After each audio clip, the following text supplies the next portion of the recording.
नमस्कार दोस्तों, क्या भारत फिर से सोने का चिड़िया बनने जा रहा है या भारत में ऐसे क्या घटनाएं घटे जिसके लिए पूरी दुनिया का ध्यान अब भारत पर है और अमेरिका जैसे इतना बड़ा देश भी अपना जो टॉप लेवल ऑफिसर है उसको भारत भेजे है इंस्पेक्शन करने के लिए। तो आइए इस वीडियो पे हम लोग जानते हैं। In a big development, India has announced its first significant discovery of reserves of lithium, a rare mineral crucial for manufacturing of electric vehicles.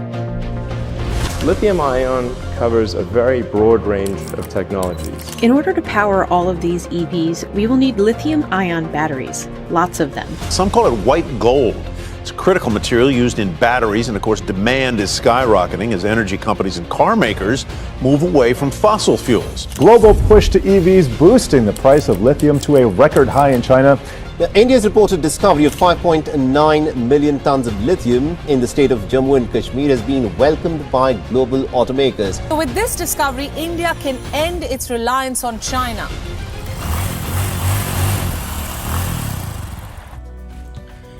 जनवरी 2023 को मिनिस्ट्री ऑफ माइंस ने एक रिपोर्ट पब्लिश किया और कहा कि जम्मू एंड कश्मीर में व्हाइट गोल्ड का reserve मिला है। दरअसल मिनिस्ट्री ऑफ माइंस के अंतर्गत जियोग्राफिकल सर्वे ऑफ इंडिया की एक रिपोर्ट के अनुसार जम्मू कश्मीर में जिले के रियासी जिले में एक 9.5 मिलियन टन का लिथियम का रिजर्व मिला है, जेटपॉट से कम नहीं है। इसे आप लोग रिलेट कर सकते हैं अरब देशों से, जैसे कि 19वीं सदी में अरब देशों ने ब्लैक गोल्ड का आविष्कार किया या पेट्रोलियम का खोज किया, जिसको यूज करके इतना पैसा कमाया कि आज अरब देश इतना डेवलप देश बन गया। उस तरह 21वीं सदी में लिथियम एक उस तरह तत्व है, इसको व्हाइट गोल्ड, इसलिए 21वीं सदी का लिथियम को व्हाइट गोल्ड कहा गया, क्योंकि उस टाइम ब्लैक गोल्ड का जमाना था।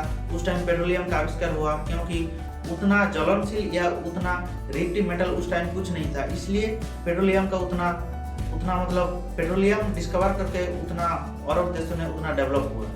और इस समय 21वीं सदी का लिथियम एक बहुत ही मतलब सोने जैसा ही इसका भी महत्व है, क्योंकि 21वीं सदी का इसलिए सोना कहा जाता है लिथियम। लिथियम वर्ड एक ग्रीक वर्ड से आया है, इसका मीनिंग होता है स्टोन। 1817 में जॉन ऑगस्ट नामक एक स्वीडन साइंटिस्ट ने इसको आविष्कार किया। लिथियम इंपॉर्टेंस इसलिए भी है क्योंकि लिथियम लेस डेंसिटी मेटल है और ये हाईली रिएक्टिव भी है और लाइट वेट भी है। क्योंकि लिथियम बहुत ही हल्का है, इसलिए इसको कहीं भी कैरी करने के लिए आसानी होगा और इसको किसी भी डिवाइस पर बहुत आसानी से इसको फिट किया जा सकता है और ये मतलब लॉन्ग लाइफ भी है। इस समय पूरी दुनिया लिथियम के विषय में बात कर रहा है, क्योंकि लिथियम इस समय 21वीं सदी का आप लोग सोने से भी महंगा पकड़ के चलिए, क्योंकि ये लिथियम हम लोग के लिए इतना इम्पोर्टेंट है। आप लोग सोच के हैरान रहेंगे अगर आप लोग इस समय मेरा वीडियो देख रहे हैं तो आप लोग के पास लैपटॉप या मोबाइल होगा। तो अगर आप लोग इस समय मेरा वीडियो देख रहे हैं तो आप लोग हाथ में अब लिथियम का कुछ परसेंट लिथियम होगा, क्योंकि आपका जो डिवाइस है उसमें जो बैटरी यूज हो रहा है वो लिथियम का ही बैटरी है। क्योंकि लिथियम ही एक ऐसा धातु है जो कि मतलब लॉन्ग लाइफ भी है ये, और जितना भी आजकल जितना इलेक्ट्रॉनिक प्रोडक्ट जितना बन रहा है, जैसे कि लैपटॉप, मोबाइल, आधार, कुछ भी इलेक्ट्रॉनिक प्रोडक्ट बन रहा है उसमें लिथियम बैटरी के रूप में यूज हो रहा है। तब आप लोग सोच रहे होंगे कि लिथियम किस तरह हमारे देश को बदलाव के लिए लिथियम किस तरह जरूरत है, लिथियम किस तरह हमारे देश के डेवलप में काम आएगा और हमारे देश के लिए लिथियम इतना इम्पोर्टेंट क्यों है। और ये जो लिथियम माइंस का जो खोज हुआ है या लिथियम रिजर्व का जो पता चला है वो किस तरह हम लोग का जो भारत देश है वो भारत देश को बदलने का काम करेगा, यानी उससे भारत को क्या लाभ होगा, हमको आपको किस तरह लाभ होगा इस रिजर्व से। तो आइए उस विषय पर बात करें। इस समय पूरी दुनिया ग्रीन एनर्जी की ओर जा रहा है, क्योंकि पेट्रोलियम जो जलता है, हम लोग कार में जो पेट्रोलियम यूज करते हैं, पेट्रोल जैसे कि पेट्रोल, डीजल, उसमें बहुत कार्बन एमिशन होता है, इसलिए हम लोग का जो पर्यावरण को मतलब बहुत ही हानि पहुंचती है उस पेट्रोलियम को जलने से। इसलिए पूरी दुनिया अब ग्रीन एनर्जी की ओर जा रहा है ताकि पर्यावरण उतना नष्ट ना हो सके, और मतलब इससे जो पेट्रोलियम और डीजल से जो पर्यावरण में जो हानि पहुंच रहा है उसको सही करने के लिए ग्रीन एनर्जी की ओर जा रहा है। और भारत भी 2030 तक लक्ष्य रखा है कि 30% प्राइवेट कार और 40% टू व्हीलर उसको ईवी में बदलने के लिए, यानी उसमें जो पेट्रोलियम यूज हो रहा है आज तक उसको बदल के मतलब सस्टेनेबल एनर्जी की तरफ जा रहा है। और जैसे कि जितना उसमें जो पहले पेट्रोलियम यूज होता था, अब हर गाड़ी या हर बाइक में सरकार ने लक्ष्य रखा है कि इसमें मतलब रिचार्जेबल बैटरी यूज किया जाए ताकि कार्बन डाइऑक्साइड रिलीज ना हो और पर्यावरण अच्छा रहे, स्वस्थ रहे। लिथियम के यूजेज बढ़ने के कारण इसका डिमांड में करीब 800% तक इजाफा हुआ है और 2026 तक और बढ़ने वाला है। इसलिए जम्मू कश्मीर में 9.5 मिलियन टन का लिथियम रिजर्व मिलना एक जैकपॉट से कम नहीं है, क्योंकि ये रिजर्व भारत को दुनिया के टॉप 5 लार्जेस्ट लिथियम रिजर्व वाले देश में खड़ा कर देंगे। आप लोग जान के हैरान रहेंगे कि पिछले साल ही चाइना से भारत करीब 13,000 करोड़ का लिथियम इंपोर्ट किया था, जो कि एक बहुत बड़ा अमाउंट है। ये रिजर्व मिलने से भारत में जितना जो टेक्नोलॉजी में जो विस्तार हो रहा है, जैसे कि मोबाइल इलेक्ट्रॉनिक जो डिवाइस रहेगा, उसमें इस रिजर्व से मिलने से भारत में जितना भी सेलफोन भारत में जो डिवाइस बन रहा है, इलेक्ट्रॉनिक डिवाइस बन रहा है, वो सब का दाम सस्ते होंगे।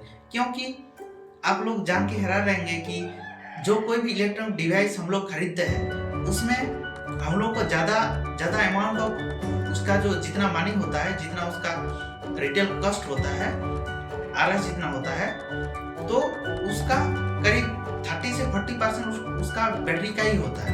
क्योंकि हम लोग जो सेलफोन या जो लैपटॉप यूज करते हैं उसमें उसका जो बैटरी होता है वो लिथियम का ही होता है। ज़्यादातर डिवाइस में लिथियम का ही होता है, इसलिए उसका दाम भी भारत में घटेंगे। जितना सेलफोन या जितना लैपटॉप वगैरह जो हम लोग खरीदेंगे उसमें मतलब दाम में भी कम देखने को मिलेगा। और इसको मिलने के बाद भारत इसको बाहर का देशों में भी एक्सपोर्ट कर सकता है और उसमें जो पैसा जो कमाएगा वो भारत में डेवलप के लिए यूज किया जाएगा। जैसे कि अरब देशों ने तेल का बिजनेस करके इतना डेवलप हुआ, उस तरह भारत भी इसको यूज करके पूरा देश डेवलप हो सकता है। क्या लिथियम का रिजर्व मिल जाना ही भारत के लिए मतलब काफी है ईवी मार्केट के लिए? नहीं दोस्तों, अगर ऐसा होता तो चिली जैसा देश इतना बड़ा जो लिथियम का पूरी दुनिया का सबसे बड़ा रिजर्व जहाँ पाया जाता है, उस देश में तो ऐसा कुछ नहीं है।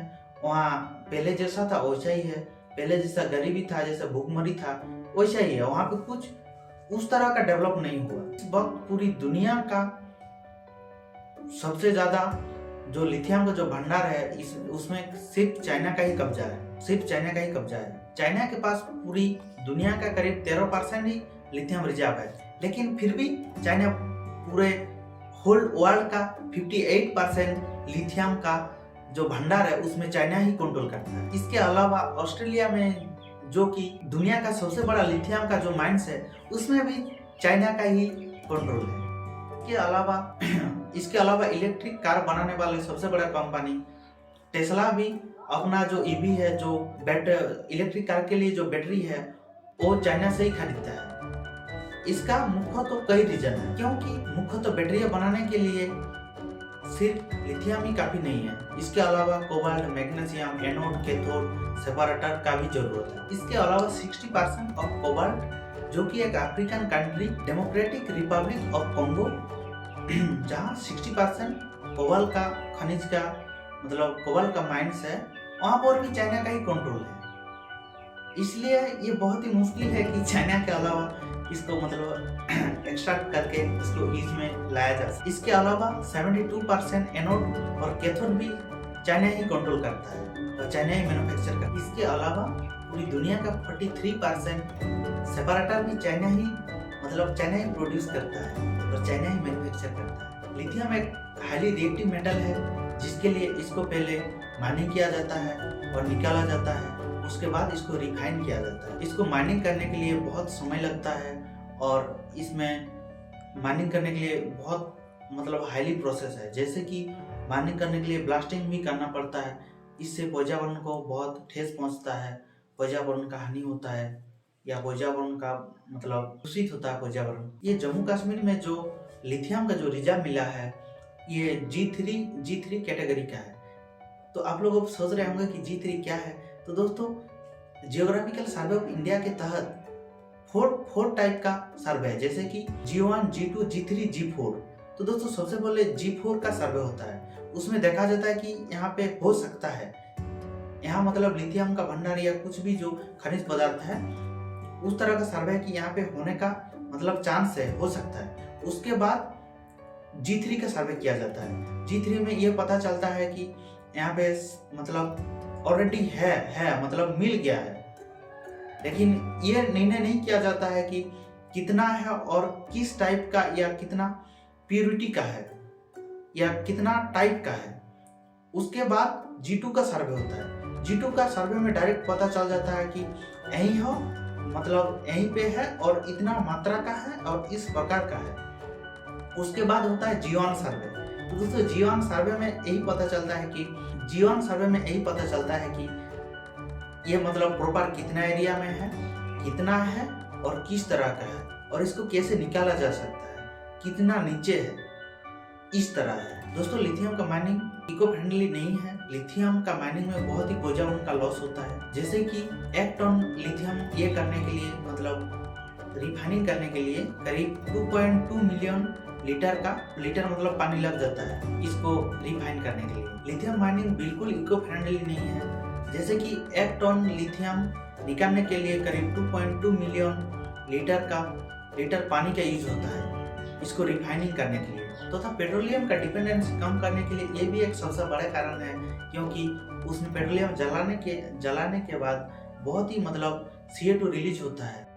आप लोग जान के हैरान रहेंगे, 1 टन लिथियम निकालने के लिए करीब 15 टन कार्बन डाइऑक्साइड रिलीज होता है, जो कि हमारे पर्यावरण के लिए बहुत ही हानिकारक है और इसमें पर्यावरण का बहुत क्षति पहुंचता है। लिथियम हाईली रिएक्टिव होने के साथ साथ हाईली टॉक्सिक भी है, क्योंकि 2009 में तिब्बत में एक माइनिंग से इस केमिकल लीक होकर एक नहर में चला जाता है, जिसके बाद नहर में जितना जीव जंतु या जितना मछली थे सब उस टाइम मतलब सब जीव जंतु का मौत हो जाता है। इसलिए हाईली टॉक्सिक भी है, इसलिए इसको यूज करने के लिए बहुत सावधानियां बरतने होंगे और भी बहुत सारा कारण है। इसलिए अपने फायदे के लिए नेचर का भी इतना बड़ा मतलब हानि नहीं पहुंचना चाहिए, क्योंकि अगर नेचर बढ़िया रहेगा तो ही हम लोग स्वस्थ रह पाएंगे।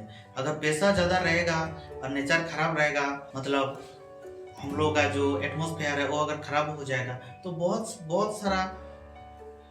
सारा मतलब दिक्कतें देखने पड़ेंगे, जैसे कि ऐसा रोग आएगा देश में।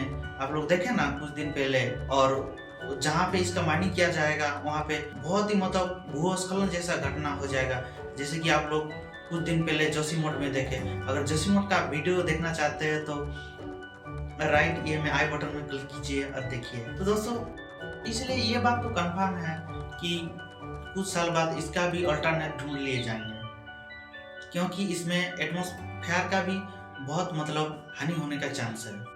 दोस्तों ये फिलहाल के लिए बहुत बड़ा उपलब्धि है भारत के लिए, क्योंकि इसको यूज करके भारत अगर अच्छे से सस्टेनेबल तरीके से यूज करे, इसको माइनिंग के समय भी अगर पर्यावरण को ध्यान रख के माइनिंग किया जाए तो ये देश जैसे अरब देश जिस तरह डेवलप हो भारत भी इस तरह डेवलप हो सकता है। तो दोस्तों आइए इस वीडियो को हम लोग यहीं समाप्त करते हैं। वीडियो को अगर अच्छा लगे तो लाइक कर दीजिएगा, सब्सक्राइब कर दीजिएगा और वीडियो को शेयर कर दीजिएगा। जय हिंद, जय भारत।